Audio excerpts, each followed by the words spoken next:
Dubai के international air show के दौरान हुए एक दर्दनाक हादसे में इंडियन एयरफोर्स के विंग कमांडर नमांश सियाल की जान चली गई। सियाल इस एयर शो में भारत में बने इंडिजिनस फाइटर जेट एलसीए तेजस का डेमोन्स्ट्रेशन कर रहे थे जब एक नेगेटिव जी टर्न मैनूवर करने के बाद यह जेट जमीन से जा टकराता है। एलसीए तेजस भारत का 4.5 generation multi role light combat aircraft, Bharat का अपना इंडिजिनस फाइटर जेट, जिसे रशिया का मिग 21 का रिप्लेसमेंट के तौर पे भी देखा जाता है हमारी एयरफोर्स में।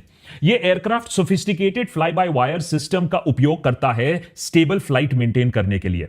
लेकिन 21 नवंबर दोपहर 2:10 पर कुछ तो गलत हुआ जब यह तेजस फाइटर नेगेटिव जी मैनूवर करता है, फिर बहुत लो लेवल पर एक रोल, इस रोल की वजह से ऑल्टीट्यूड लूज करता है और जब तक फाइटर जेट के विंग्स लेवल तक आते हैं तब तक फाइटर का रेट ऑफ डिसेंट बहुत तेज हो चुका है। शायद यहां इंजन थ्रस्ट नहीं मिलता है तेजस को, यह कारण अभी हमें पता नहीं, लेकिन यह जरूर पता है कि तेजस उसके बाद भीषण रूप से जमीन से जा टकराता है, आग का गोला बन जाता है। इस दुखद क्रैश के बाद कई किस्म के थियरीज और स्पेकुलेशन ने तूल पकड़ा हुआ है 24 घंटों में। वहीं मेन स्ट्रीम मीडिया ने इसे इंडिया वर्सेस पाकिस्तान का मुद्दा बना दिया है, क्योंकि पाकिस्तान में बेस्ड कुछ वहां के गोदी मीडिया जर्नलिस्ट इस क्रैश पर खुशी जता रहे थे। लेकिन इन बचकानी डिबेट से आगे बढ़कर इस दुखद क्रैश की टाइमिंग और अहमियत को समझना जरूरी है। यह हमारे देश की छवि और इंटरनेशनल सिक्योरिटी का मामला है। पिछले 24 घंटों में एविएशन एक्सपर्ट्स और रिटायर्ड एयरफोर्स ऑफिसर्स ने इंजन फेलियर से लेकर पार्शियल लॉस ऑफ थ्रस्ट से लेकर पायलट डिसोरिएंटेशन तक सब चीजों को कंसिडर किया है। वहीं सोशल मीडिया पर कंस्पिरेसी थियरीज की भी आपको कमी नहीं मिलेगी। लेकिन कुछ चीजें तो साफ हैं। एक इंटरनेशनल इवेंट के बीचों बीच सारी दुनिया की नजरों और प्रेस के सामने यह हादसा होता है, हमारी इंडिजिनस कैपेबिलिटीज पर सवाल जरूर खड़ा होता है। हां, जेट्स क्रैश तो सबके होते हैं, यूएस के होते हैं, चाइना के होते हैं, रशिया के होते हैं, हमसे ज्यादा होते हैं। लेकिन पिछले 20 महीनों में तेजस 2 बार क्रैश कर चुका है, और यह तब जब यह हमारे इंडियन एयरफोर्स में इंडक्ट होने की प्रक्रिया चल रही है। नंबर 3, हिंदुस्तान एरोनॉटिक्स लिमिटेड को यह जो जेट बनाने की जिम्मेदारी दी गई थी, वो कंसिस्टेंटली इसे सप्लाई करने में, इंडियन एयरफोर्स को टाइम से डिलीवरी देने में फेल करता आया है। हमारी एयरफोर्स अभी 42 की सैंक्शन स्क्वाड्रन स्ट्रेंथ की जगह सिर्फ 29 पर ऑपरेट कर रही है। इन जेट्स की बहुत दरकार है हमारी एयरफोर्स को। नंबर 4, एक ऐसे समय में जब एयर चीफ ने खुद पब्लिकली एचएएल को क्रिटिसाइज किया है तेजस की लेट डिलीवरी को लेकर, उस समय क्या अलग अलग एयर शोज में जाकर तेजस के लिए इंटरनेशनल ऑर्डर्स ढूंढना जरूरी है? एचएएल पहले अपनी एयरफोर्स की ऑर्डर्स तो पूरे कर ले। और नंबर 5, तेजस का डिजाइन तो ट्राइड एंड टेस्टेड है, लेकिन एचएएल की मैन्युफैक्चरिंग और उसके बाद इस एडवांस जेट की मेंटेनेंस की गारंटी कौन लेगा? क्या सच में तेजस में कोई ऑयल लीक इशू था क्रैश से पहले, या यह सिर्फ एक कंस्पिरेसी थियरी है? यह क्रैश सिर्फ देश के अंदर का मुद्दा नहीं है, दुनिया के सामने घटी एक दुर्घटना है। इसके जवाब तो जल्द ढूंढने होंगे, और अगर कोई करेक्शन करना है तो जल्द करना होगा। याद है ना मिग 21 के केस में क्या हुआ था कि फ्लाइंग कॉफिन का टैग तो लग गया, लेकिन जेट तो तब भी सर्विस में रहा, पायलट्स हमारे मरते रहे।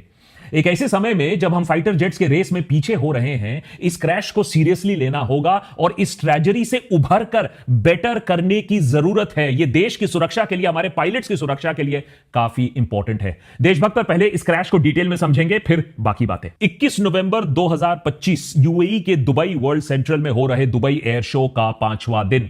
इस एयर शो में भारत से सूर्य किरण एरोबैटिक्स टीम और 3 तेजस जेट्स हिस्सा ले रहे हैं। दोपहर 2:08 पर इंडियन एयरफोर्स का एक तेजस जेट एक एरियल मैनूवर कर रहा होता है, नेगेटिव जी डाइव के बाद बैरल रोल। इस मूव में जेट एक पूरा एक्सल रोटेशन करता है, पहले अपसाइड डाउन पोजीशन में होता है और फिर 180 डिग्री टर्न करके वापस सीधा हो जाता है। क्रैश से कुछ ही सेकंड्स पहले यह जेट यह करने की कोशिश कर रहा था, इस रोल को।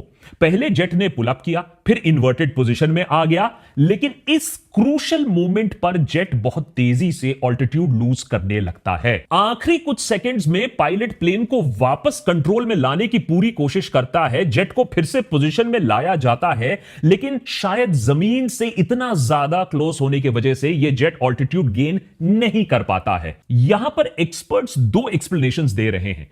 पहला कि इस मैन्यूवर के बीच में सडन ऑल्टीट्यूड लॉस करना, फिर गेन नहीं कर पाना इंजन फेलियर इंडिकेट कर सकता है, जहां तेजस को सफिशिएंट थ्रस्ट नहीं मिल पाया इंजन से। दूसरा, एक्सपर्ट्स अभी तक नेगेटिव जी इफेक्ट के वजह से पायलट डिसोरिएंटेशन का फैक्टर रूल आउट नहीं कर रहे हैं। अब नेगेटिव जी कंडीशन का मतलब होता है कि पायलट के शरीर के ऊपरी हिस्सों में, जैसे चेहरे पर, दिमाग पर, आंखों में काफी खून पहुंच जाता है, जिससे पायलट हवा में अपनी पोजीशन सही तरीके से आंक नहीं पाते हैं। नेगेटिव जी दरअसल आप कह लीजिए वेटलेसनेस का वो फीलिंग होता है जो कभी आप बड़े वाले झूले में अगर बैठे हो तो डिसेंड कर रहे हो तब आपको वो फीलिंग होती है।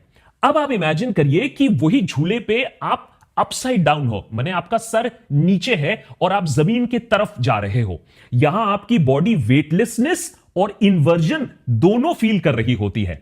बैरल रोल करने में पायलट्स को यही फीलिंग आती है और यह काफी इंटेंस प्रेशर होता है बॉडी के ऊपर। हालांकि यह बात सही है कि हर पायलट इस सिचुएशन के लिए ट्रेंड होता है, सफिशिएंटली रिहर्स्ड होता है, उसके बॉडी को एक्लेमेटाइज किया जाता है। विंग कमांडर सियाल एक डेकोरेटेड और हाईली एक्सपीरियंस्ड पायलट थे, इसीलिए उनके साथ ऐसा होने की प्रोबेबिलिटी बहुत कम है। लेकिन क्योंकि ऐसे मैनूवर्स में margin of error razor thin होता है, डिसओरिएंटेशन अगर 1 सेकंड भी ज्यादा हो जाए तो दुर्घटना घट सकती है। इस क्रैश को लेकर सोशल मीडिया पर एक अजीब फ्यूल लीक थियरी भी चल रही है।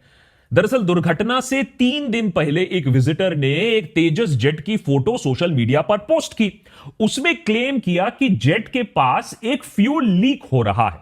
इस क्रैश के 1 दिन पहले सोशल मीडिया पर भारत सरकार ने ऑफिशियली इस क्लेम को फैक्ट चेक किया, क्लैरिफाई किया कि दुबई एयर शो में हिस्सा लेने वाली कोई भी विमान में ऐसा कोई फ्यूल लीक नहीं है, ऐसी कोई प्रॉब्लम नहीं है। शायद इसीलिए सरकार को एक रोबस्ट और ट्रांसपेरेंट इन्वेस्टिगेशन इमीडिएटली करना होगा। एयर इंडिया क्रैश की तरह ऐसा नहीं है कि 6 महीने निकल गए, हमें अभी तक कुछ पता नहीं चला। सवाल पर सवाल और बढ़े जा रहे हैं, स्पेक्यूलेशन बढ़े जा रहे हैं। As a matter of fact Indian Air Force ने पूरे मामले में एक court of inquiry already set up कर दी है ताकि इन्वेस्टिगेशन शुरू हो जाए। वहीं इस जेट के मैन्युफैक्चरर HAL ने भी इस ट्रैजिक एक्सीडेंट पर अफसोस जताया है। हालांकि इस जेट ने उड़ान पहली बार 2001 में भरी थी। तेजस साल 2016 में एयरफोर्स में फॉर्मली इंडक्ट होता है और यह इस जेट का दूसरा क्रैश होता है। पिछला क्रैश आज से ठीक 20 महीने पहले मार्च 2024 को राजस्थान के जैसलमेर में होता है, जहां कम से कम पायलट को सेफली इजेक्ट करने का मौका तो मिलता है। इस बार अनफॉर्चुनेटली ऐसा नहीं हो पाया, चीजें इतनी जल्दी हो गई। तो तेजस क्या बिल्कुल सेफ एयरक्राफ्ट है? इस सवाल को पूछना तो पड़ेगा और इसके जवाब में ना आपको भी एक कहीं ना कहीं शक होगा, एक डाउट होगा that we can do better. जब तक इस जेट का फुल इन्वेस्टिगेशन क्रैश रिपोर्ट सामने नहीं आता है तब तक खुद तेजस जेट पर कुछ सवाल रहेंगे, क्योंकि इस जेट से कई रिलेटेड पहलू है ना वो विवादास्पद रह चुके हैं। लाइट कॉम्बैट एयरक्राफ्ट तेजस MK1 एक 4.5 generation single engine delta wing multi role combat aircraft है। इसे भारत की एरोनॉटिकल डेवलपमेंट एजेंसी या ADA ने डिजाइन किया और बाद में इसका प्रोडक्शन हिंदुस्तान एरोनॉटिक्स लिमिटेड को सौंप दिया गया। यह अपनी जनरेशन का सबसे छोटा, सबसे हल्का सुपरसोनिक फाइटर जेट है। इस एयरक्राफ्ट का idea light combat aircraft LCA programme से आया, जिसकी शुरुआत 1984 में हुई थी। यह प्रोग्राम शुरुआती दौर से ही काफी डिलेज और ब्यूरोक्रेटिक हर्डल से गुजर चुका है। इस प्रोग्राम के शुरू होने के 17 साल बाद सबसे पहला LCA प्रोटोटाइप साल 2001 में उड़ान भरता है। उस वक्त तत्कालीन प्रधानमंत्री श्री अटल बिहारी वाजपेयी ने इसे तेजस का नाम दिया। इसके बाद इस एयरक्राफ्ट को फॉर्मली एयरफोर्स में एंटर होते होते 15 साल और लग गए। 2016 में पहला LCA तेजस एयरक्राफ्ट धूमधाम के साथ एयरफोर्स में इंडक्ट किया जाता है। लेकिन फिर सोचिए अफसोस की बात, तब से लेकर अब तक बीते 9-10 सालों में IAF ने सिर्फ 2 ऑपरेशनल स्क्वाड्रंस ही रेस कर पाई है तेजस की, जिसमें टोटल मिलाकर 38 तेजस एयरक्राफ्ट हैं। 2021 में सरकार ने HAL को 83 तेजस एयरक्राफ्ट्स के ऑर्डर और दिए, लेकिन इसकी डिलीवरी अभी तक शुरू नहीं हो पाई है क्योंकि इसके इंजन अमेरिका की GE जनरल इलेक्ट्रिक कंपनी बनाती है और Covid pandemic global supply chain का एक्सक्यूज देकर ये इंजन हमारे पास टाइम से नहीं आ पाई। अभी सितंबर के महीने में सरकार ने करीबन 100 और न्यू जनरेशन तेजस MK1A वैरायटी जेट्स के भी ऑर्डर HAL को दे दिए, जिसे HAL 2028 तक पूरा करेगा। तब जाकर हमारे देश में 220 करीबन तेजस जेट्स होंगे। तेजस का MK1A IAF की दूसरी जो इंपॉर्टेंट जरूरतें हैं उनको पूरा करता है, जो प्रीवियस जेट में कमियां पाई गई, जैसे advanced AESA radar, electronic warfare suit, jammers और बियॉन्ड विजुअल रेंज कैपेबिलिटीज, माने ऐसी चीजें जिनको ऐड किया गया है। HAL फिलहाल एक तेजस MK2 वेरिएंट पर भी काम कर रहा है, जिसमें और भी ज्यादा अपग्रेड्स होंगे। लेकिन यह सारा कार्यक्रम निर्भर करता है कि अमेरिका और कोई चालाकी ना करे, GE चुपचाप इंजन सप्लाई करता रहे। वैसे तो तेजस को आत्मनिर्भर भारत का उदाहरण बताया जाता है, लेकिन तब भी तेजस का इंजन, उसका जो हार्ट है, वो अमेरिका से बनकर आता है। ये जो इंजन है अमेरिका की जनरल इलेक्ट्रिक GE404 इंजन पर आधारित है, वही तेजस पर लगता है। तेजस का लेटेस्ट MK1A वेरिएंट में भी सिर्फ इंजन ही नहीं, कुछ क्रूशियल रेडार कंपोनेंट्स भी भारत के बाहर से बनकर आएंगे। इसे बदलने की सख्त जरूरत है। याद रखिए, हम 4.5 जेन फाइटर और उसके पार्ट्स पूरी तरीके से नहीं बना पा रहे हैं, वहीं चाइना पाकिस्तान को 5th जनरेशन फाइटर्स बेच रहा है और खुद 6th जनरेशन फाइटर्स आज के डेट में टेस्ट कर रहा है। अगर दुबई क्रैश में इंजन प्रॉब्लम निकलती है तो बहुत और दिक्कत होने वाली है भारत को, क्योंकि ये F404 इंजन ओरिजिनली 1980s के अमेरिका के FA-18 हॉर्नेट के लिए डेवलप किया गया था। ऑफ कोर्स इसमें तब्दीली लाई गई है, इसको और बेटर किया गया है, लेकिन इस इंजन में काफी टाइम से परफॉर्मेंस इश्यूज भी रहे हैं, स्पेशली हाई ऑल्टीट्यूड पर। वैसे तो यह इंजन रिलायबल माना जाता है दुनिया भर में, क्योंकि इसके पास tens and thousands of flight hours on record है, लेकिन फिर भी एक्सपर्ट्स कहते हैं कि मॉडर्न स्टैंडर्ड्स के हिसाब से यह इंजन अंडर पावर्ड है। इस इंजन के शॉर्टफॉल की वजह से हमारे तेजस में भी कुछ खामियां हैं। तेजस के performance shortfalls, maintainability, survivability issues में को लेकर 2018 में तत्कालीन डिफेंस मिनिस्टर मनोहर पारिकर ने लोकसभा में इसे ऑफिशियली एक्नॉलेज किया था। लेकिन फिर हम इस प्रोजेक्ट के साथ आगे क्यों बढ़े? क्योंकि प्रॉब्लम यह है कि इसके अलावा हमारे पास ज्यादा कोई ऑप्शंस अवेलेबल है नहीं। इसी वजह से आज भी हम तेजस पर ही हमें रिलाय करना पड़ रहा है, जबकि एयरफोर्स 100% सेटिस्फाइड नहीं है। लेकिन रिलाय तो तब करोगे ना जब आपके पास एयरक्राफ्ट होंगे भी। दरअसल बीते कई सालों में HAL ने बार बार हमारी एयरफोर्स को जेट ऑर्डर्स पूरी तरीके से डिलीवर करने में इट हैज बीन अनसक्सेसफुल। ये डिलेज इतने सीरियस हो गए हैं कि फरवरी में एयर चीफ मार्शल ने ऑन रिकॉर्ड यह कह दिया कि उन्हें HAL की डिलीवरी पर कॉन्फिडेंस नहीं है। At the moment, I am just not confident of HAL. इसके ऊपर अमेरिका की जनरल इलेक्ट्रिक HAL को F404 इंजन टाइम से नहीं दे रही है, जिसके वजह से तेजस और भी प्रोडक्शन डिलेज फेस कर रहा है। 2024 से ही हर साल 24 LCA तेजस IAF को मिलने की उम्मीद थी, लेकिन अब तक सिर्फ 2 तेजस MK1A जेट्स ही डिलीवर हो पाए हैं इंडियन एयरफोर्स को। लेकिन नोट करने वाली बात यह है कि जब तक इंजन टाइम पर मिल भी रहे थे, तब भी HAL ने डिले दिखाया था।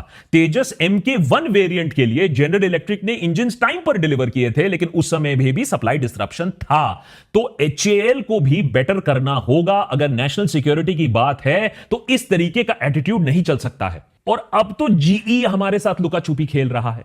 एक फॉरेन मैन्युफैक्चरर पर इतने क्रूशियल डिफेंस टेक्नोलॉजी पर रिलाय करना हमेशा के लिए रिस्की होने वाला है। इसीलिए भारत ने लेट 1980s में ही इस डेफिशिएंसी को एड्रेस करने के लिए एक इंडिजिनस इंजन डेवलप करने का जिम्मा DRDO को दिया था, और यहीं से निकलता है गैस टरबाइन रिसर्च एस्टैब्लिशमेंट या GTRE का कावेरी इंजन।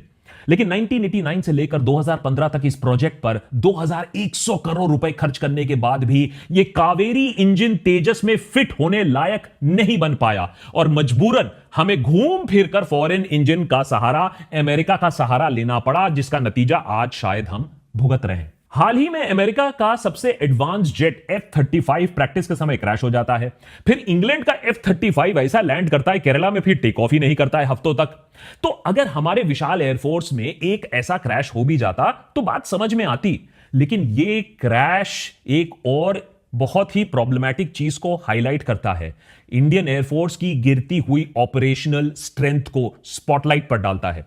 देश की सुरक्षा के लिए इंडियन एयरफोर्स को 45 फाइटर जेट स्क्वाड्रंस की जरूरत पड़ती है, यानी कुछ 750 से 800 जेट्स मान लीजिए।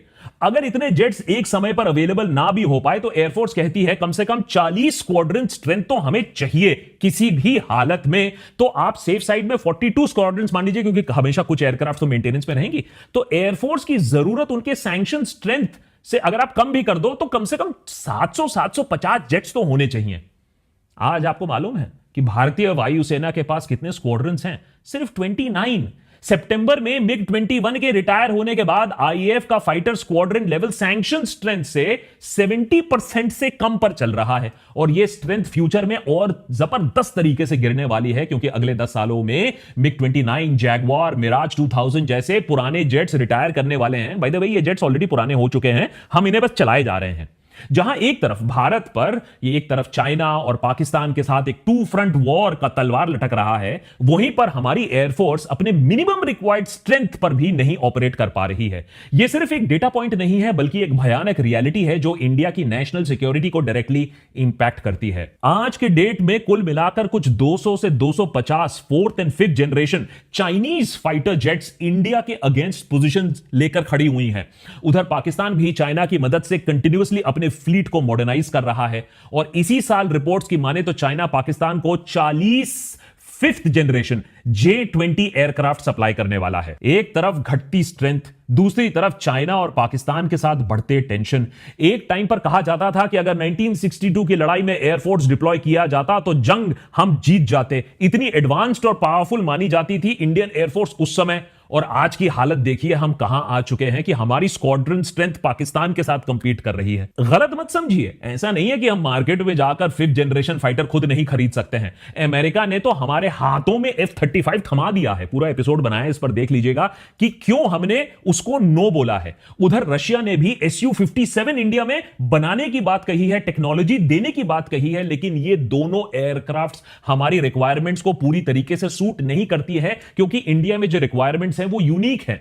दुबई क्रैश के बाद शायद लोग कहें कि अरे नहीं नहीं, बाहर से ही फाइटर खरीद लो, यहां तो ना बनने वाला है। लेकिन जो देश मंगल तक पहुंच सकता है, जो देश चांद पर रोवर चला सकता है, क्या वो अपना फाइटर, अपना इंजन, अपना फिफ्थ जनरेशन जेट नहीं बना सकता? बिल्कुल बना सकता है। ये बकवास की बातें हैं कि अगर हम नहीं बना सकते हैं, बस चाहिए तो पॉलिटिकल विल चाहिए और फोकस चाहिए। आज भारत खुद का इंडिजिनस फिफ्थ जनरेशन फाइटर बनाने की कोशिश जरूर कर रहा है। HAL और DRDO की एरोनॉटिकल डेवलपमेंट एजेंसी को जिम्मेदारी दी गई है फिफ्थ जनरेशन फाइटर को डेवलप करो। फिलहाल एडवांस्ड मीडियम कॉम्बैट एयरक्राफ्ट या ACMA प्रोजेक्ट अपने अर्ली स्टेजेस में है। सरकार को एक टाइमर लगा देना होना चाहिए कि भैया देखो, अब हमें रिजल्ट्स चाहिए। चाइना ने अपना फिफ्थ जनरेशन फाइटर 2011 में टेस्ट किया था, वही हमें खुद अब अपना फिफ्थ जनरेशन फाइटर टेस्ट करने में कम से कम 8 साल और लगने वाले हैं, अगर और डिलेज नहीं होते हैं। फिलहाल तेजस को और बेहतर तो बनाना होगा। AMCA MK1 वेरिएंट को फिर से अमेरिका की जनरल इलेक्ट्रिक 414 इंजन से पावर मिलने वाली है, जबकि एडवांस्ड MK2 वेरिएंट एक इंडिजिनस या इंडियन पार्टनरशिप वाले इंजन के साथ बनाया जाएगा। अब कावेरी इंजन जो इनिशियल फेलियर्स के बाद अब टेस्टिंग में पॉजिटिव रिजल्ट्स दिखा रहा है, इस प्रोजेक्ट को फास्ट ट्रैक करने की जरूरत है। अब चाहे वो PMO उसको डायरेक्टली मॉनिटर करे तो करे, लेकिन करने की जरूरत है। अगर सरकार को सच में विंग कमांडर नमांश सियाल को श्रद्धांजलि देनी है ना, तो बेस्ट तरीका तो यही होगा कि हमारे फाइटर्स को बेहतर करो, हमें एक्चुअली फुल्ली आत्मनिर्भर करो और हमारे फाइटर जेट्स को सेफर बनाओ। एक वॉर मोड पर यह काम हमें उठाना पड़ेगा। इलेक्ट्रॉनिक वॉरफेयर, हाइपरसोनिक मिसाइल्स के साथ साथ हमारे फाइटर जेट्स हमारे डिफेंसिव और ऑफेंसिव कैपेबिलिटीज के लिए बहुत ज्यादा जरूरत है। और इसके साथ साथ हमें कोई देरी नहीं करनी चाहिए। जो रिसोर्सेज लगता है, जो मैन पावर लगता है, जो ब्रेन पावर लगता है, उसे लगाओ, लेकिन इस चीज को कंप्लीट करो तुरंत। ये इंटरनेशनल एम्बैरेसमेंट की बात नहीं है, ये देश की सुरक्षा की बात है। इस पर और डिले हमें नहीं करना चाहिए। आशा करता हूं कि आप भी ये सारे सवाल पूछोगे। बात क्रिटिसिज्म की नहीं है, बात यह समझने की है कि हम पीछे हट चुके हैं जहां तक फाइटर जेट्स की बात है, और इस पर हमें जल्दी से पेस अप करने की दरकार है। Many thanks for watching.